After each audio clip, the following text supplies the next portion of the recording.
فرمایا اس رب کی، دیکھیں نا، انسان پر اگر کوئی شخص نیکی کر دیتا ہے، احسان کر دیتا ہے، تو انسان اس کے سامنے پھر گردن نہیں اٹھا سکتا، یار یہ میرے مشکل وقت کا دوست ہے، اس نے میرے ساتھ نیکی کی ہے، کبھی بھی گردن نہیں اٹھائے گا، جھکا کے رکھے گا۔ تو اگر عام کوئی نیکی کر دے تو اس کے سامنے انسان کبھی گردن نہیں اٹھاتا، تو جو رب ساری نعمتیں عطا فرمائے، جو کہے کہ تیری تخلیق میں نے کی، تجھ سے پہلوں کو بھی پیدا میں نے کیا، تیرے لیے زمین کا بچھونا بھی میں نے بچھایا، آسمان کی چھت بھی میں نے لگائی، تیرے لیے زمین سے ساری اناج کو، پھل کو، کھیتیوں کو نکالا بھی تیرے لیے، اب تو اس طرح کر کہ تو میری عبادت کر، تو میری بارگاہ میں جھک جا۔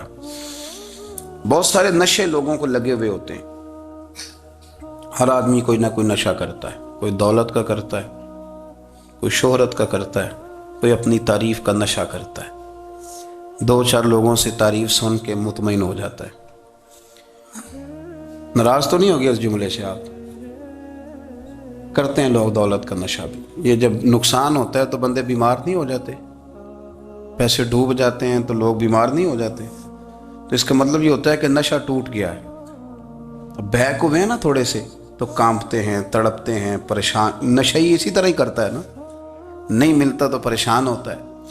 یہ سارے نشے ہیں، مختلف قسم کا نشہ۔ اب مانتے نہیں اس بات کو، تسلیم نہیں کرتے، کیونکہ تسلیم کرنا بڑا مشکل کام ہے، اس کے لیے تو بڑی ساری چیزیں جو ہیں وہ دبوچ کے اور بڑی سارے رستے پھلانگ کے آنا پڑتا ہے، تو بڑا مشکل ہے ماننا، ورنہ کرتے ہیں ہم، ہمارا مزاج ہے۔ یہ گھومنے پھرنے کا، دنیا دیکھنے کا بھی ایک نشہ ہے، یہ بہت ساری باتیں کرنے کا بھی ایک نشہ ہے، گپ شپ کا بھی ایک نشہ ہے۔ دو چار لوگوں کی جب تک پگڑیاں نہ کھول لیں، بعض لوگوں کو نیند نہیں آتی، یہ غیبت کا، چغلی کا، بددیانتی کا، یہ بھی ایک نشہ ہے۔ اس پر ملا رومی رحمۃ اللہ نے بڑا کلام لکھا ہے، وہ کہتے ہیں مانگ کے کھانے کا بھی نشہ ہے،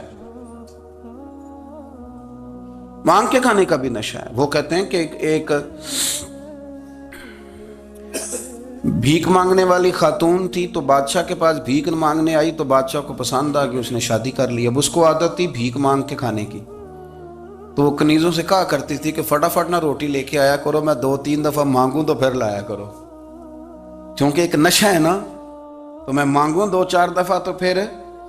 تو انسان بہت سارے نشے کرتا ہے، یہ مانتا نہیں، یہ موبائل، یہ فیس بک، یہ سارے نشے ہی ہیں۔ اپنی فوٹو لگا لینا، سارا دن اسی کو دیکھتے رہنا، اور بڑے بڑے سیانے بندے جو وزادار ہیں،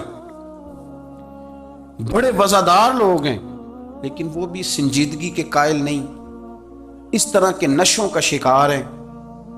یہ سارے نشے ہیں جو ہم نے پال لیے۔ ہمارے صوفیاء، ہمارے بزرگ فرماتے ہیں کہ تم اس طرح کرو، اگر سارے نشوں سے بچنا چاہتے ہو تو سجدے کا نشہ شروع کرو، سجدے کا نشہ شروع کرو۔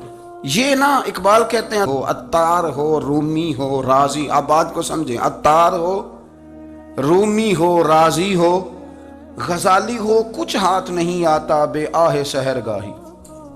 کہتے ہیں بہت بڑا صوفی ہو جیسے فرید الدین عطار تھے، بہت بڑا تصوف کا امام ہو جیسے امام غزالی تھے، بہت بڑا تفسیر کا استاد ہو جیسے امام رازی ہو، عطار ہو، رومی ہو، رازی ہو، غزالی ہو، پر کچھ ہاتھ نہیں آتا بے آہ سحر گاہی۔ اگر سویرے اٹھ کے روتا نہیں نا اللہ کی بارگاہ میں، اگر تہجد نہیں نہ پڑھتا، تو کچھ ہاتھ نہیں آتا بے آہ سحر گاہی، پھر اس کو کوئی چیز نصیب۔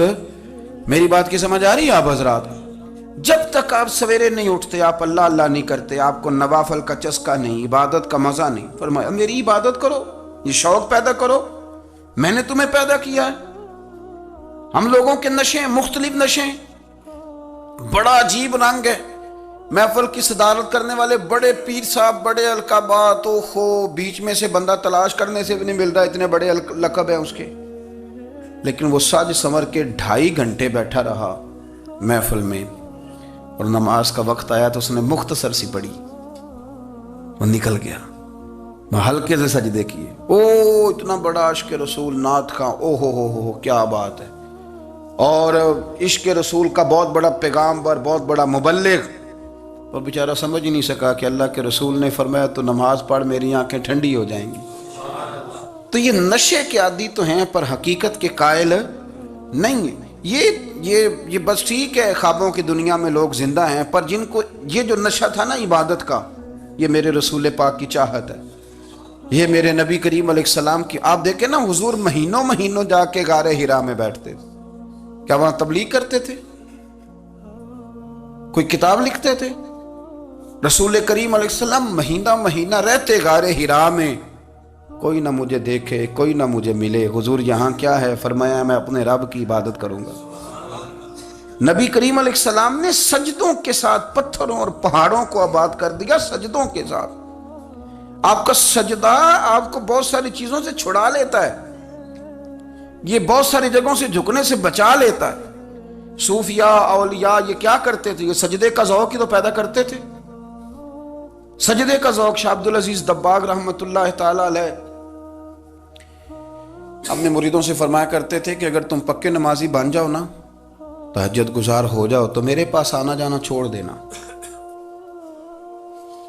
عرض کی حضور کیوں؟ فرمایا میں تمہارے اور رب رسول کے راستے میں رکاوٹ نہیں بننا چاہتا، اور میرا مقصود ہے تمہیں وہاں تک پہنچانا. جب پہنچ گئے تو پھر میری ضرورت ختم ہو گئی. ہاں کبھی وسوس آئے، شک پیدا ہو، تکلیف ہو تو آنا، ورنہ میں نہیں چاہتا کہ میں رکاوٹ بنا رہوں. تم اللہ اللہ کرو، اس مالک کو راضی کرو. میرے رسول پاک علیہ وسلم نے فرمایا بندہ اللہ کے سب سے قریب اس وقت ہوتا ہے جب وہ سجدے کی حالت میں ہوتا ہے. کس کے قریب ہوتا ہے؟ اللہ کے سب سے قریب ہوتا ہے. وہ بڑا نیڑے ہے رب کے، بڑا قریب ہے، اس لیے کہ وہ حالت سجدہ میں. وہ جب سجدے کرتا ہے نا، اس کی بارگاہ میں جب جھک جاتا ہے. آپ ذرا سجدے کی کیفیت دیکھیں نا، زبان بھی یہاں ہے، آنکھ بھی یہاں ہے، کان بھی، عقل بھی ساری، اس نے سارا کچھ رکھ دیا سجدے. آپ وہ کبھی پیچھے جائیں تو دیہاتوں میں کہا جاتا تھا ناک سے نکیریں نکالو، بہت بڑی سزا ہوتی تھی نا، ناک سے نکیریں نکالو، بڑی سزا ہوتی تھی. تو اس نے کہا مالک مجھے کسی نے کہا نہیں، پر دیکھنا میں نے رکھ دی ساری عقل سجدے میں، اور رکھ کے کہا کیا؟ سبحان ربی یا اللہ، اللہ میں پست ہوں تو اعلیٰ ہے، اللہ تو میرا رب ہے اور تو سب سے اعلیٰ. اتنا. اور فرمایا جب یہ اس کیفیت میں ہوتا ہے تو پھر یہ اپنے رب کے قریب ہوتا ہے. کثرت عبادت، نوافل. ہمارے ہاں عمرے کی قرآن اندازی محفلوں پہ ہونے لگ گئی ہے، حالانکہ حدیث سے ثابت نہیں. میں دوستوں سے کہتا ہوں جائز ہے، کرنی چاہیے، عمرے کی قرآن اندازی جائز ہے، پر کسی حدیث میں نہیں آئی کہ قرآن اندازی کرو عمرہ کرو. حدیث میں قرآن اندازی یہ آئی ہے کہ نبی پاک علیہ السلام نے فرمایا تمہیں پتہ چل جائے نا پہلی صف کا ثواب کتنا ہے، تم قرآن اندازی کرو. عمرے کی قرآن اندازی کا تو پوسٹر چھپتا ہے، تو یہ والی قرآن اندازی کب ہونی ہے؟ ہونی چاہیے کہ نہیں؟ حضور نے فرمایا تمہیں پتہ چلے کہ اس کا ثواب کتنا، تو تم قرآن اندازی کرو، تم قرآن ڈالو.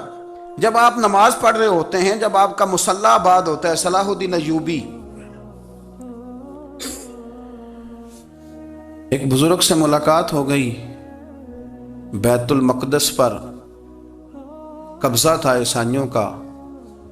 تو صلاح الدین بڑے پریشان تھے. بابا جی کہنے لگے پتر کیا ہوا؟ کہنے لگے حضور پتہ چلا ہے دشمن کے 2 بحری بیڑے اسلحہ لے کے آ رہے ہیں. مسلمان پہلے ہی کمزور ہیں، اور اب اگر 2 بحری بیڑے اور آ گئے تو حضور مسئلہ بن جائے گا.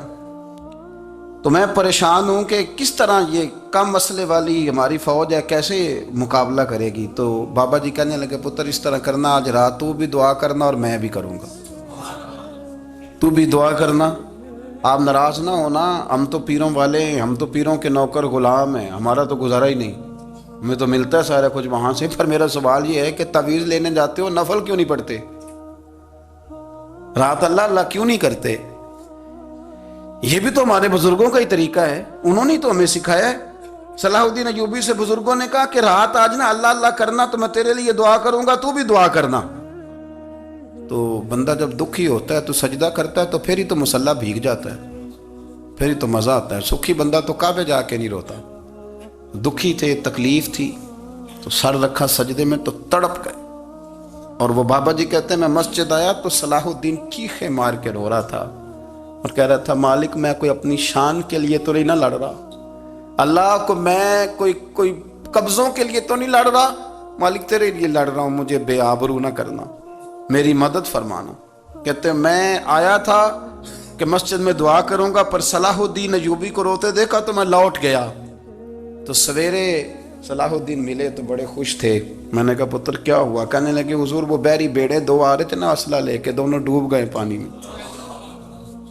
پانی میں ڈوب گئے۔ تو بابا جی کہنے لگے صلاح الدین وہ پانی میں نہیں ڈوبے، وہ تیرے آنسوؤں میں ڈوب گئے، وہ غرق ہو گئے، وہ جو تو نے مسلح بات کیا تو وہ تیرے آنسوؤں میں ڈوب گئے، وہ غرق ہو گئے، وہ تباہ اتنے قیمتی تھے تیرے آنسو کے بہا لے گئے دشمن کے بحری بیڑوں کو۔ میرے بھائی ٹھیک ہو گیا جی، میرے عزیز سمجھ لیں اس بات کو ہمیشہ کے لیے، اور اس پر غور کر لیں اچھے طریقے سے کہ میرے رسول کریم سید عالم صلی اللہ علیہ وسلم نے نا ہماری توجہ دلائی، حضور نے ہمیں بتلایا، ہمارا ذوق بڑھایا عبادت کی طرف۔ ایک صحابی تھے حضرت ابو فاطمہ رضی اللہ تعالیٰ عنہ، یہ ترمذی شریف کی حدیث ہے۔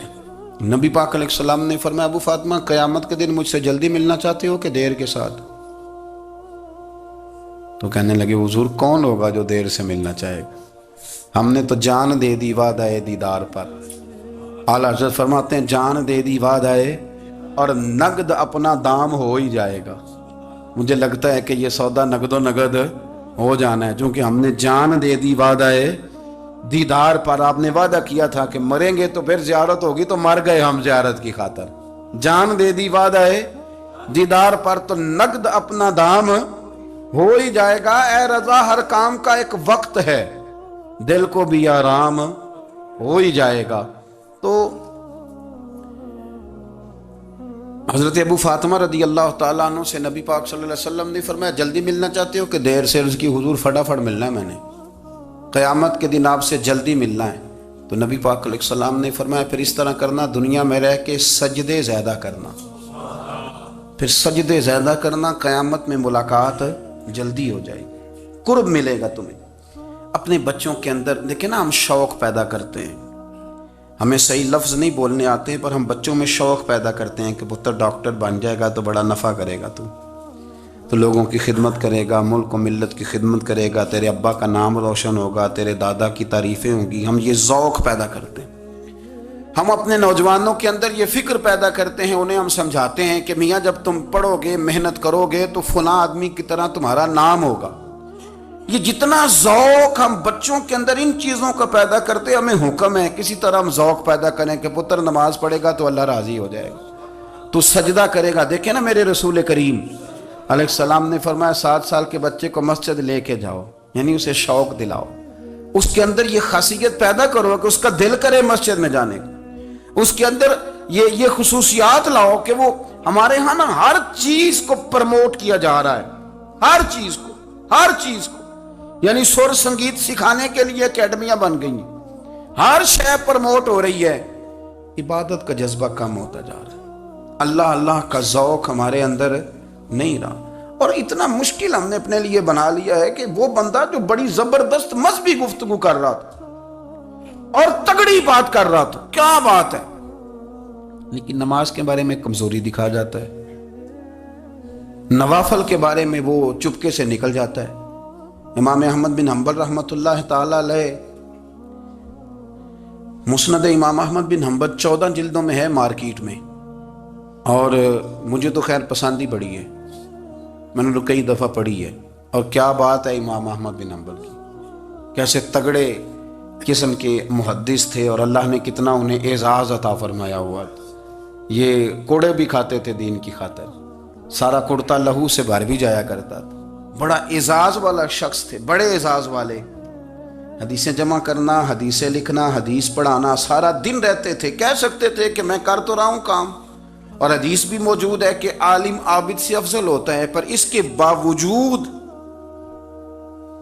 امام احمد بن حنبل رحمۃ اللہ علیہ 300 نفل فرض نمازوں کے علاوہ پڑھا کرتے تھے، 300 نوافل روز پڑھا کرتے تھے۔ ان کے بیٹے نے کہا ابا جی مکان خریدنا ہے تو جگہ کہاں کر کے لوں، بہت ساری آبادیاں، تو فرمایا پتر وہاں لینا جہاں مسجد قریب ہو۔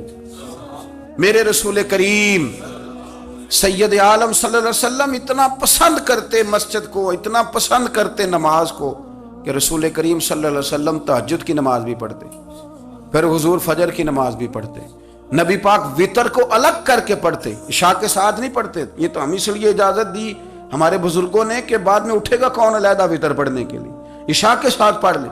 وتر پڑھتے، تہجد پڑھتے، فجر پڑھتے، اشراق پڑھتے، چاشت پڑھتے، پھر مغرب کی نماز کے بعد 6 رکعت اوابین پڑھتے، پھر رات کو صلاۃ اللیل پڑھتے۔ سیدہ عائشہ صدیقہ کہتی ہیں زمانہ سو جاتا اور میرے رسول مصلی بچھا کے کھڑے ہو جاتے۔ او یار، کھیتی باڑی کر کے نہیں، محنت مزدوری کر کے نہیں، جناب عائشہ کہتی ہیں میں یہ بھی دیکھتی کہ حضور ایک آیت شروع کرتے تو ساری رات اسی کو پڑھتے، اور میری نظر جاتی تو قدم مبارک پہ ورم آ جاتا۔ یار نماز پڑھ پڑھ کے، اتنی مشقت کر کے، اتنی جد و جہد کر کے ورم آ گیا، یا رسول اللہ اتنی محنت کیوں کرتے ہو؟ فرمایا افلا اکون عبدا شکورا، کیا میں اپنے رب کا شکر گزار بندہ نہ بنوں؟ صحابہ کا ذوق عبادتوں کا، ریاضتوں کا، تلاوتوں کا، طبیعت ہے ان کی، وہ ایک دوسرے کو، حضرت مولا علی شیر خدا کرم اللہ تعالی وجہہ الکریم کے زمانے میں روم کے بادشاہ نے کہا یار یہ مسلمانوں کا پتہ تو کرو، یہ آخر کیوں اتنے زیادہ مجاہد ہیں؟ اس زمانے میں جاسوس بھیجنے کا مزاج تھا، اب تو جاسوس پکڑا جاتا ہے، اب تو جاسوس ہے، اور جاسوسی کا شوق ویسے آج بھی ہے۔ عرض کروں تھوڑی سی بات اس عنوان سے، پتہ کیا ہمارا مسئلہ ہے؟ ہم جہاں جاتے ہیں نا وہاں تھوڑی خوشبو سونگنے کی کوشش کرتے ہیں، وہ کیا ہے تو یہ کیا ہے تو ادھر کیا ہے تو تھوڑا سا ادھر کیا ہے۔ میرے رسول پاک، پڑھیے درود شریف، سارے پڑھیے ذرا زور سے، صلی اللہ تعالی۔ نبی پاک علیہ السلام نے فرمایا جاسوسی نہ کرنا ورنہ تم بندوں کو خراب کر دو گے، اور فرمایا اس طرح نہ ہو کہ تم کسی کے آپ کھول نہ نکلو تو تمہارے پہلے کھول جائیں۔ یہ جو ذوق ہے نا یہ ختم کریں، چھوڑیں، مطلب آپ کس چکر میں پڑے ہوئے ہیں؟ اتنی زیادہ توجہ کرنے کی کیا ضرورت ہے؟ نیک کام سے کام رکھیں، اس میں بندہ تھوڑا سا نا آسان رہتا ہے۔ یہ جو بہت زیادہ ٹٹولنے والے لوگ ہوتے ہیں نا وہ بےچارے پھر عمر ٹٹولتے ہی گزار دیتے ہیں، اس لیے کہ مزاج ہی بہت پکا ہے، بوری کا منہ کھول کے اندر تک ہاتھ ڈالنا، تو پھر کئی دفعہ سامنے سے بچھو بھی لڑ جاتا ہے، خرابی ہوتی ہے۔ تو جاسوسی کی جاتی تھی، اس نے بھی جاسوس بھیجے، کیونکہ قبیلوں کے لوگ تھے، کچھ مسلم کچھ کافر، پہچانے نہیں جاتے تھے لوگ، تو کچھ لوگ اس نے بھیجے، انہوں نے آ کے نا تحقیق کی، ریسرچ کری کہ آخر ماجرا کیا ہے، تو واپس جا کے انہوں نے رپورٹ دی نا روم کے بادشاہ کو۔ اس رپورٹ کا ایک جملہ بڑا شاندار ہے، وہ کہنے لگا بادشاہ ہمیں مسلمانوں کی کوئی سمجھ نہیں آئی، ہمیں کوئی سمجھ نہیں آئی۔ انہوں نے کہا بھی کیوں نہیں سمجھ آئی؟ کہنے لگے یار عجیب بندے ہیں، جب رات مصلی پہ بیٹھتے ہیں تو یوں لگتا ہے ان کا دنیا سے رشتہ ہی کوئی نہیں، کوئی کسی کو نہیں جانتا، کوئی اپنے دکھ سنا کے رو رہا ہے، کوئی اپنی بات کر کے رو رہا ہے، لگتا ہے کہ ان کا کوئی رشتہ ہے ہی نہیں جب مصلی پہ بیٹھتے ہیں۔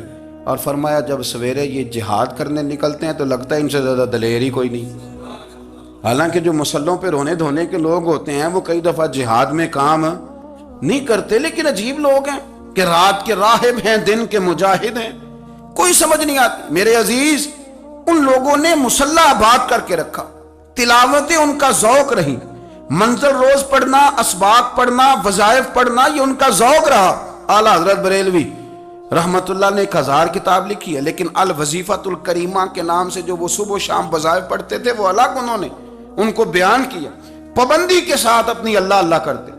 شیخ شہاب الدین سہروردی رحمت اللہ علیہ، اس پر ایک بندے نے اعتراض کیا، اس نے کہا جی آپ کس قسم کے صوفی ہیں، مرید بیٹھے ہیں اور آپ وہاں نفل پڑھ رہے ہیں؟ یہ بھی بڑا مسئلہ ہوتا ہے نا، جو بندہ ملنے آتا ہے وہ اپنے ٹائم کے حساب سے آتا ہے، اور پھر اس کا یہ بھی خیال ہوتا ہے کہ پیر صاحب جو ہیں وہ چونکہ درویش ہیں تو نہ انہیں روٹی کھانی چاہیے نہ سونا چاہیے، چونکہ وہ درویش ہیں، اور ہم چونکہ درویشوں کے ماننے والے ہیں لہذا ہمارا یہ طریقہ ہونا چاہیے کہ جیسے ہم کہیں درویش ویسے ہی کر جائے، حالانکہ جس کو آپ درویش کہیں گے آپ اس کی مانیں گے، آپ منوائیں گے نہیں، تو ہمارا مزاج ہوتا ہے۔ شیخ شہاب الدین پر لوگوں نے اعتراض کی، حضور لوگ ملنے آئے ہیں، زیارت کرنے آئے ہیں، یہ بندے دعا کرانے آئے ہیں، اللہ اللہ کرانے آئے اور آپ نفل پڑھ رہے ہیں، کیا جملہ ہے، کیا حسن ہے، کیا خوبصورتی ہے۔ فرمانے لگے رب رسول سے مانگنے کے لیے مصلی بچھایا ہے، اگر وہاں سے مانگوں گا نہیں تو تمہیں دوں گا کیا؟ پہلے مجھے کچھ لے تو لینے دو، اگر میرے پلے کچھ ہے ہوگی تو آگے دوں گا نا. تو میں مانگنے گیا تھا کہ یا اللہ دے, تیرے بندے لینے آئے دے, تو میں کچھ لوں گا تو آگے دوں گا نا.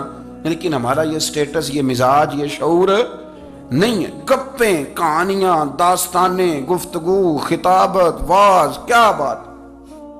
لیکن اگر کچھ کرنے کا کام ہو تو وہ نہیں ہم سے ہوتا. میرے نبی کریم علیہ الصلوۃ والسلام نے مصلی سے دل لگانے کا درس دیا. حضور نے توجہ دلائی. صحابہ اس ذوق کے حامل لوگ تھے, وہ کوشش کرتے تھے. جناب صدیق اکبر رضی اللہ تعالیٰ عنہ کا عبادت کا مزاج ہمیشہ قائم رہا. حضرت عمر فاروق ساری رات اللہ کے حضور کھڑے رہے. حضرت عثمان غنی رضی اللہ تعالیٰ عنہ عشاء کی نماز پڑھ کے 2 رکعتوں کی نیت باندھتے تھے. 15 سپارے پہلی رکعت میں پڑھ دیتے تھے اور 15 سپارے قرآن مجید کے دوسری رکعت میں پڑھ دیتے تھے. آپ نے نا حضرت عمر فاروق کے وصال کے بعد ان کی ایک بیوہ سے نکاح کیا. حضرت عثمان غنی نے نکاح کیا. وہ خاتون آپ کے نکاح میں آئیں تو عرض کرنے لگی, امیر المومنین میرے لیے یہ اعزاز تو بہت ہے کہ میں امیر المومنین کی بیوہ تھی تو امیر المومنین کی منکوحہ ہو گئی ہوں, لیکن حضور نہ تو میں جوان ہوں کہ میرے اندر رغبت ہوتی اور نہ میں اب اس قابل ہوں کہ کوئی خدمت کر سکوں. میرے ساتھ نکاح کی وجہ کیا بنی؟ تو عثمان غنی رو پڑے. فرمانے لگے, میں نے عمر فاروق کو مسجد میں اپنے رب سے ڈرتے ہوئے دیکھا ہے, میں نے اسے روتے ہوئے دیکھا ہے, عدل کرتے دیکھا ہے, انصاف کرتے دیکھا ہے, امت کی خیر خواہی کرتے دیکھا. تمہارے ساتھ نکاح اس لیے کیا ہے کہ تم مجھے یہ بتاؤ کہ عمر فاروق گھر کے اندر اپنے رب کو کیسے راضی کرتے تھے, گھر کے اندر کیسے راضی کرتے تھے. وہ طریقے بتلاؤ, تم بتاتی جانا اور میں بھی اسی طرح گھر میں عبادت کروں. میرے رسول کریم علیہ الصلوۃ والسلام نے ارشاد فرمایا. حضور فرمانے لگے, جس گھر میں اللہ کا ذکر ہوتا ہے وہ گھر زندوں کا ہے, اور جس گھر میں رب کریم کا ذکر نہیں ہوتا وہ گھر زندوں کا نہیں ہے.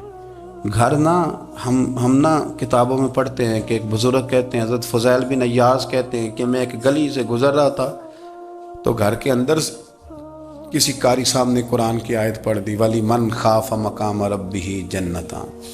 میں تے میرے کانوں سے ٹکرائی تو اللہ نے میری کایا ہی پلٹ دی, میں توبہ کر گیا. اب گھر کے اندر سے آواز آئے تو صحیح نہ تلاوت کی, پر اندر سے آواز آتی نہیں, یا ڈیک بجنے کی آواز آتی ہے, یا ٹی وی چلنے کی آواز آتی ہے, یا دھوم مچانے کی آواز آتی ہے. عبادت کا وہ جو خاص شوق تھا, وہ جو حسن تھا, وہ جو توانائی تھی, وہ جو بات تھی.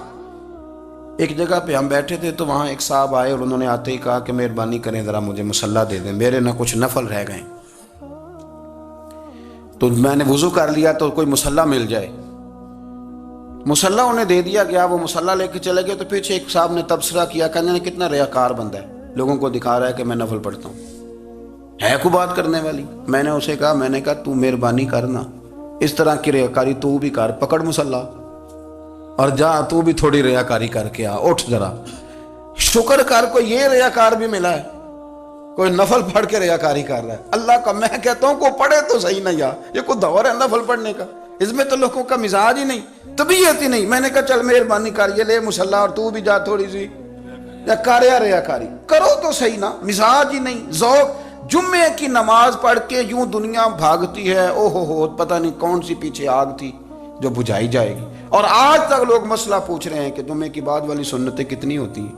میں نے کہا کتنے سال ہو گئے جمعہ پڑھتے, کتنے سال ہو گئے, ابھی تک سنتوں کا نہیں پتا, ابھی تک نے علم کے پہلے کتنی رکھتے ہیں اور بعد میں کتنی رکھتے ہیں. فجر کی سنتیں کب پڑھنی چاہیے, سنو فجر کی سنتوں کے بارے میں. میرے رسول کریم سید عالم صلی اللہ تعالیٰ علیہ وسلم سے ایک صحابی نے پوچھا تھا, حضور میری فجر کی سنتیں رہ گئیں یا رہ جاتی ہیں تو حکم کیا ہے, کیا انداز ہے حضور کا. بخاری مسلم کے لفظ سنو, حضور سید عالم صلی اللہ علیہ وسلم فرمانے لگے. اس نے کیا پوچھا تھا, حضور جواب کیا دیتے, فرمایا فجر کی سنتیں کبھی نہ چھوڑنا, فجر کی پہلی 2 سنتیں کبھی نہ چھوڑنا. یا رسول اللہ صلی اللہ تعالیٰ علیہ وسلم میری رہ گئی ہیں, رہ جاتی ہیں. فرمایا فجر کی 2 سنتیں نہ چھوڑنا. فرمایا فجر کی پہلی 2 سنتیں مجھے دنیا اور دنیا کے اندر جو کچھ ہے وہ سب سے زیادہ پیاری ہے. فجر کی 2 سنتیں دنیا اور دنیا میں جو کچھ ہے مجھے وہ سب سے زیادہ پیاری ہیں. اس لیے فجر کی سنتیں نہ چھوڑنا. اپنا ذوق, اپنی طبیعت, ہم نے نا ذوق غلط بنا لیا ہے. اگر 20 بندے کہہ بھی دیں گے تو نے بڑی شاندار تلاوت کیا تو کیا اس سے بنے گا؟ 100 بندہ کہہ بھی دے تیری کیا بات ہے، کیا بات ہے نعت خاں کی، کیا بات ہے علامہ صاحب کی، پیر صاحب کی، پیر مہر علی شاہ صاحب رحمت اللہ علیہ، آپ تشریف فرما تھے تو آپ کے ایک ہی بیٹے بابو جی جن کو کہا جاتا ہے، جس دن صاحبزادے پیدا ہوئے تو خادم نہ وہاں سے نکلا، ان لوگوں کے شوق اور طرح کے تھے نا تو ان کی توجہ بھی اپنے شوق کی طرف رہتی، تو خادم نکلا اندر سے، پیر صاحب مبارک ہو، پیر صاحب مبارک ہو، پیر صاحب مبارک ہو، پیر صاحب مبارک ہو، شور کر رہا ہے، تو پیر صاحب کو وجد ہو گیا، اللہ اکبر اللہ اکبر اللہ، وہ کیا ہوا، کس بات کی مبارک دے رہے ہو؟ عرض کی حضور اللہ نے بیٹا دیا ہے، تو آپ فرمانے لگے اچھا حضور آپ کیا ہوا، آپ تو پریشان ہو گئے، فرمانے لگے جب تو نے 3 دفعہ کہا نا مہر علی کو مبارک ہو تو میں سمجھا تھا شاید تجھے کسی نے بتا دیا ہے کہ مہر علی سے اللہ راضی ہو گیا، میں سمجھا تھا کہ شاید تو یہ خبر لے کے آیا ہے کہ کسی نے بتایا ہے کہ مجھے آج خبر ملی ہے کہ مہر علی سے رب اچھا پتر ہوا ہے، الحمدللہ اللہ کا شکر ہے، پر میرے لیے مبارک کا دن وہ ہوگا جب میرا رب کہے گا کہ میں مہر علی سے راضی ہوں، میرے محبوب کہیں گے کہ میں مہر علی سے، آپ بات کو سمجھیں، شوق ہی کسی اور طرف تھا، دل ہی کہیں اور لگا ہوا تھا، طبیعت ہی کہیں اور مائل تھی، کوئی وظیفہ پوچھتے تھے تو پڑھتے تھے وہ لوگ، کچھ اللہ اللہ انہیں بتائی جاتی تھی تو کرنے کا ذوق رکھتے تھے، طبیعت تھی، قائل تھے۔